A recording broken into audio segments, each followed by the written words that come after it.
The years were passing in South Africa. Did you have a Jewish life? Did you have a family life? You were so young, and these people weren't good to you. I did not have much of a family life. At that time, Mr. and Mrs. G's son was not married, but they also had a daughter. She was married, and they in turn had two children, two girls, who were somewhat younger than I was, but you would still say the same generation. So that was about the extent of my family life. And they would include you for holidays? They would include me, I guess, occasionally, yes. Who were your friends in South Africa? Well, there were a number of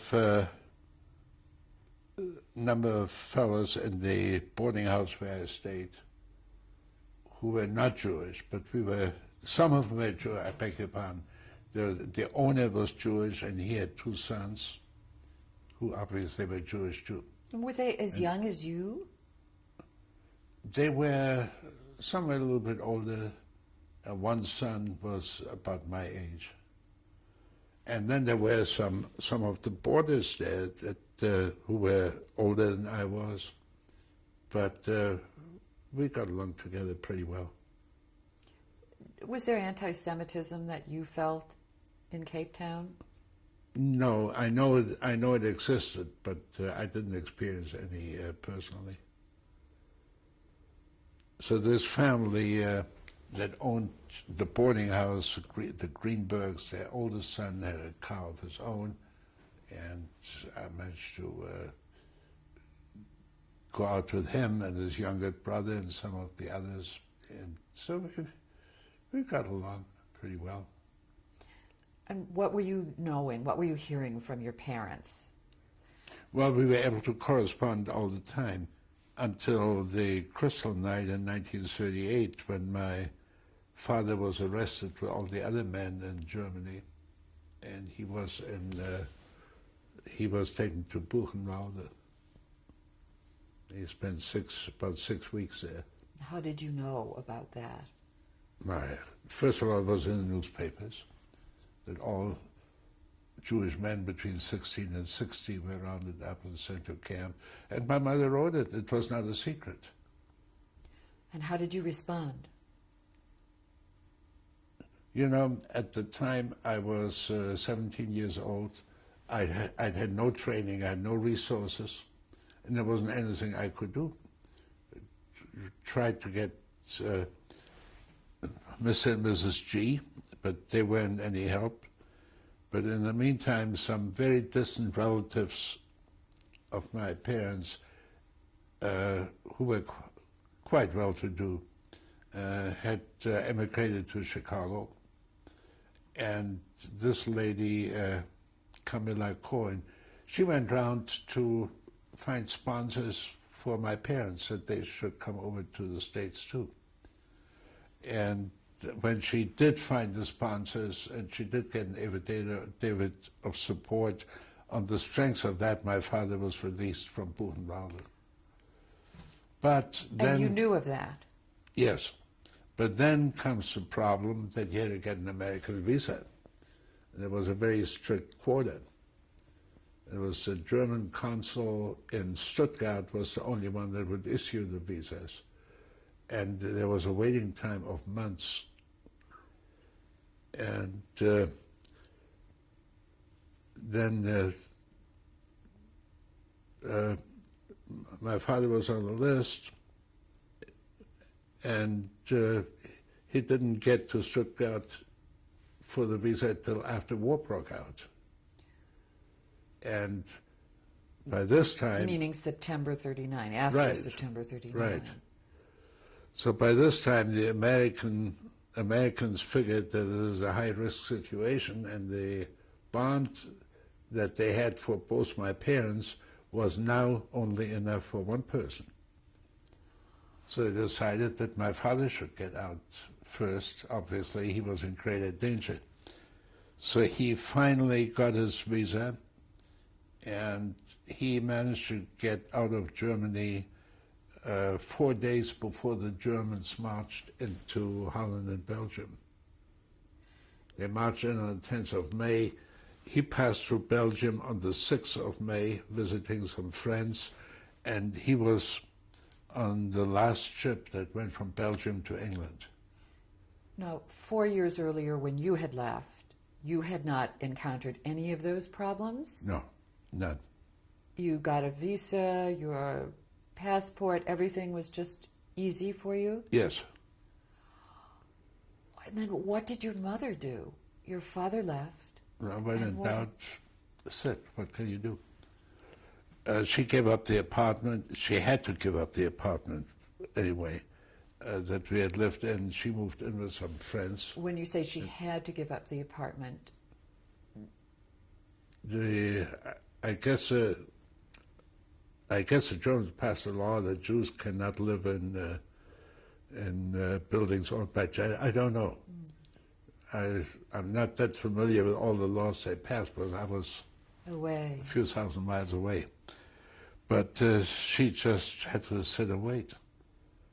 And she finally got out in 1941, by which time France, of course, had collapsed, and she had to get out in a freight car through France till she got to Spain and then continued to Lisbon. And from Lisbon, she caught a ship over to New York. It came to Chicago. And she arrived in Chicago when? She arrived in Chicago, I cannot tell you the exact time, the exact date. It was in the middle of 1941 or so late 41. So where were you in late 41? Well, when the Germans invaded Holland and Belgium, I joined the South African Army as a volunteer. The South African Constitution at the time provided that they can have a standing army in the defense of the country, and they interpreted this to mean that the army can only be within the borders of the country and defended from inside. So they couldn't change the Constitution in a big hurry because there was a lot of Nazi sympathizers. So they arranged that you could volunteer to serve outside the borders of the country. And what time was this that you volunteered? In May 1940. Or it may have been early in June. It was right after Dunkirk. And so all the South Africans who served abroad were volunteers. Because if they didn't volunteer, they could not be sent out of the country. So at that time, your mother was still in Germany. Yes. Though your father had already reached the United States? He reached the United States just about that time. Just about the time I volunteered for the Army. Did you know that he had reached the United States when you went into the Army? I don't know if I knew about it then. But if not then, I found out very shortly afterwards. What were your motives for volunteering for the Army? Well, there were so many South Africans volunteering, and I figured I would owe it to the country that I volunteered too, because I really had an axe to grind against the Germans, personally, which they didn't. So if they volunteered, I figured I would have been ashamed to show my face in the street, not in uniform. So you went into service. Yeah. In 1940. And what happened with your service? Well, we stayed in the country for about a year. We were in training first around the Cape Town area. Then they sent us to a camp in the Transvaal.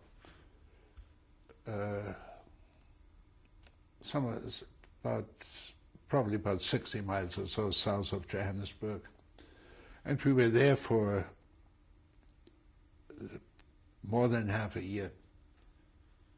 And we did some support activities there. I was with the divisional headquarters. So we're carrying dispatches and all that kind of thing. And then as the war developed, they sent us to a camp near Durban, town that's in the province of Natal. The town was called Pietermaritzburg. And then we embarked, again, I can't tell you the exact time, but it was May or June of 1941, which was about the time that my mother was still in Germany. It was shortly before she was able to get out. So I'm not able to tell you all the exact dates because, you know, that's... So where did you go then? We went up to Egypt, and we stopped at the southern end of the Suez Canal, and they had transportation waiting there for us, trucks and vans and you name it. And we got there at night, and we got in the trucks, and we drove to El Alamein, which later became famous for the big battle. By this time it was still very quiet there. We could watch air raids on Alexandria from there. I beg your pardon, this was not El Alamein yet. This was a camp outside Alexandria. We were there for a short time. But then we moved to El Alamein. El Alamein is about 70 miles from Alexandria. And even there, things were fairly quiet at the time. Then we moved up to a place called Halfaya, Halfaya Pass, which is right on the border between Egypt and Libya. And it's like a serpentine road that it's quite tricky. And on top there in Libya, the Italians had a fort called Fort Capuzzo. And we were in a camp right in that area. The closest town there is Saloum. I'm not sure now if it's in Egypt or in Libya, but it's right in that border area. And then later we moved up to Tobruk, which is, of course, in Libya. And you moved to Tobruk when? That also, I think it must have been the beginning of 1942, or during the first quarter of 1942. So you'd been in the army, you'd been up in the desert, but not involved in any combat. No, because at that time things were quite fairly static. Tobruk had been held before by Australians, and the Germans were never able to take it. And then came a push going the other way, and the Germans were pushed back to near Benghazi. I'm not quite sure just how far they were pushed back, but that's where the line was. Then in June 1942, the Germans attacked. Now we're going east again. And later I found out that Tobruk really was supposed to be evacuated by the English, British, South African forces. And they had shipped all the heavy armaments out, anti-aircraft guns, tanks. So the Germans enclosed Tobruk and isolated us, and then the powers that be surrendered, the whole garrison. You were so vulnerable, you're saying, your group, because you didn't have the big guns, and the Germans... We didn't have anything. The story goes that the Tobruk was in charge of a South African general named Klopfer, I guess it was his name, and the Germans invited him to come out and see the German armaments and the German tanks and everything they had. And he came out and saw them, and then he surrendered because he knew there wasn't any chance to do anything. So there was no battle? There was no battle. There was shelling and bombing, yes, there was. But there wasn't any attempt to break out, so it just wasn't there. Do you remember that day? What do you remember of that day? The day I'll forget that day is the day before they're going to bury me. Tell what it was like. They told us to drive the vehicles, the company vehicles, down toward the Mediterranean. Who told you? I don't know, our platoon captain or maybe the company. I don't know. But your own. These things trickle down, you know. The pecking order starts with the company. And what was your job? What was your position in this army now? At that time, I was for the technical and maintenance unit to maintain radio equipment, transmitters and receivers. And we had a workshop in a truck, and my job was to drive this truck toward the Mediterranean. And we ran into an ambush and got out of the truck real fast, try and find some big stones to hide behind. And then in the evening, the shooting died down. I came out, and then lately, rumors spread very fast, and then you see the Germans coming over a ridge and something, you know it's all over. And the garrison had surrendered. So the first thing I did, I took my ID tags, which indicated that I was Jewish, and broke them in two and threw them in the Mediterranean. I wasn't going to advertise that I was Jewish. This is because the Germans, you had a higher sense of fear for yourself? Oh, yeah, of course. I didn't have that much of an education, but I wasn't dumb. Were there any other Jews in your unit? Yes. Did they do the same? I don't know. I was separated from them. Each one was driving a truck. We never got together again. So you were taken by yourself, or you said you were with No, I was taken together with some others, but they were not Jewish. And what was that capture like? They told us that Tobruk had surrendered, and then the Germans came on, they rounded us up. And where were you taken? They put us in a truck and started shipping us behind the lines to a place called Derna, which is in Libya. And there they handed us over to Italians. Italians were the transport. The Germans had more important things to do. Meaning? Fighting. And how long was it after your capture that you were turned over to Italians? Oh, probably the next day or maybe 2 days. I'm not sure. When the Germans captured you and they immediately began to transport you? Well, there were almost 30,000, so it was a matter of several days. And what was their behavior like? They were very correct. They always said that the German Africa Corps were the elite of the German army. These were troops that were under the command of Rommel. Of Rommel. They acted very correctly toward us. I mean, they would have no compunction if you wanted to try to escape. They would have shot you, but they didn't. That's war.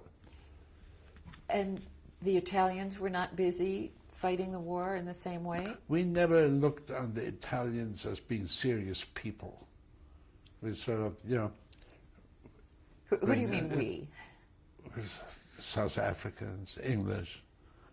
We kind of equated them that In Tobruk, there are almost as many Italians as there are fleas, or maybe there are as many fleas as there are Italians. The Italians never had their heart in warfare. But they became your captors and your guards? They became the guards, yeah. And where were you held then? Well, then after down there, they took us to a camp near Benghazi, which is about halfway across the north coast. It's about in the center of Africa. And how did you get there? By truck. The Italians built great trucks. What was the weather like? We were captured on the 21st of June, which is the longest day in the beginning of summer. So the temperature was in the 100-degree range every day. Did you have water? Oh, we had water, 1 quart per person per day, for all purposes, to drink, to cook, and I guess to wash, except nobody did.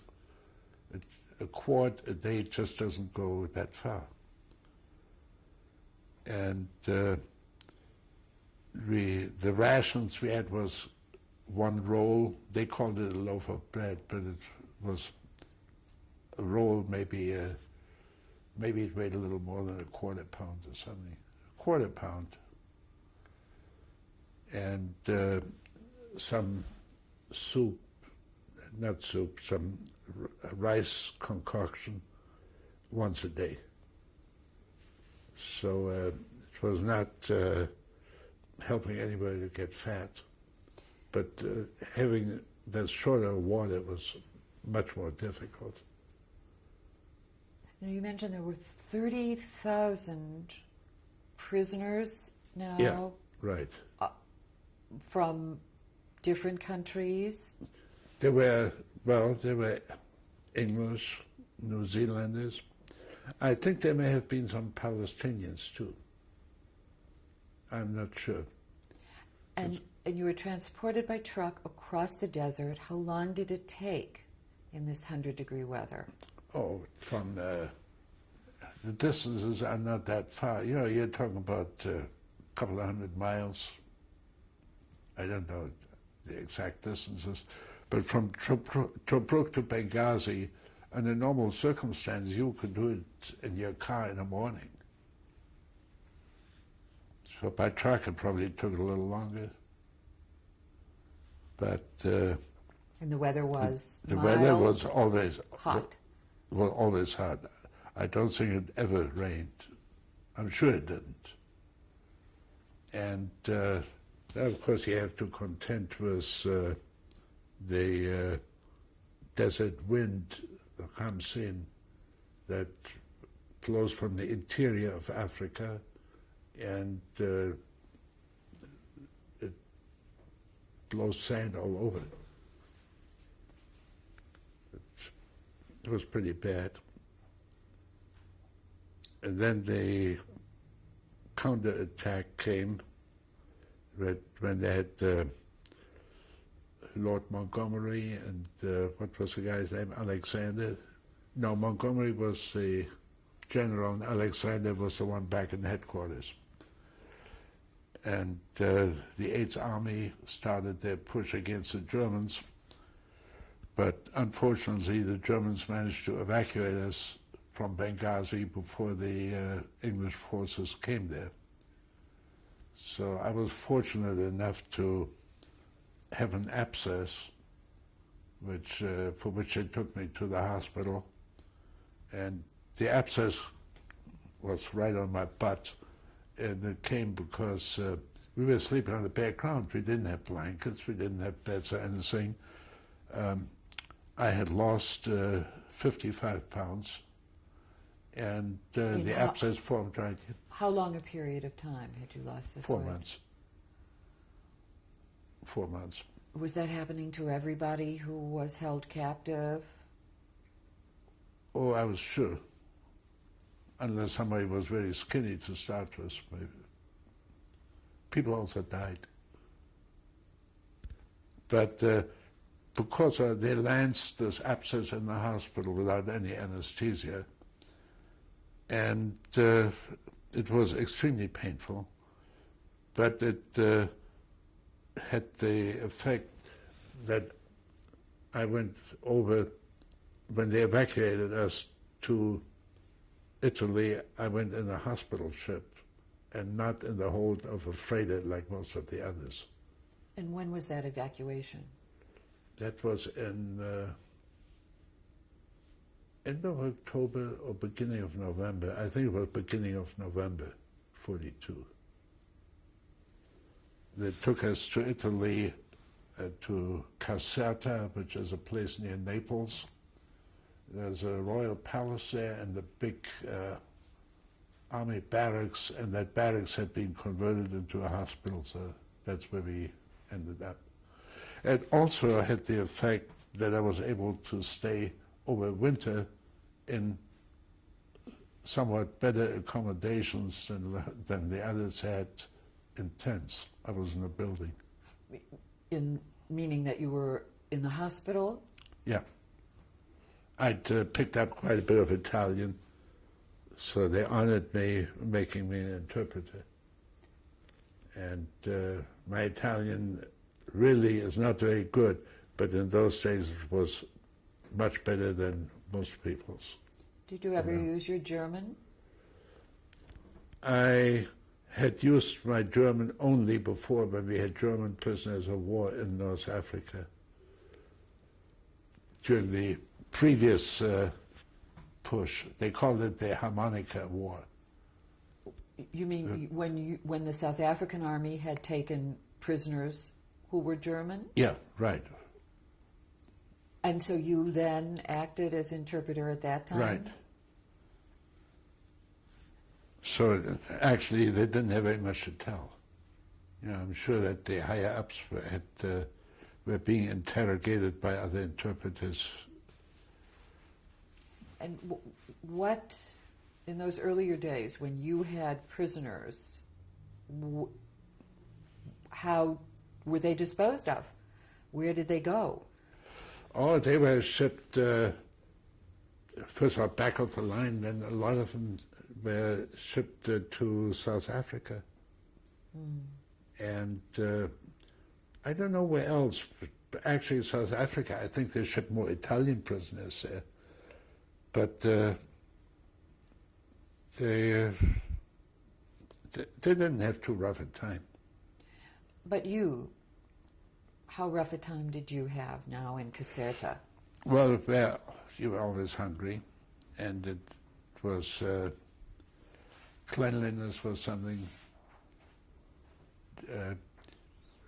They put us in a room in the hospital where there were about 8 of us in the room, and the first night none of us ever slept because the place was so full of bed bugs.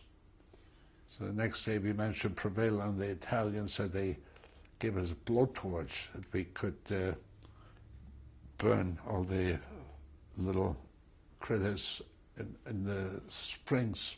This was a hospital, so we had mattresses and springs.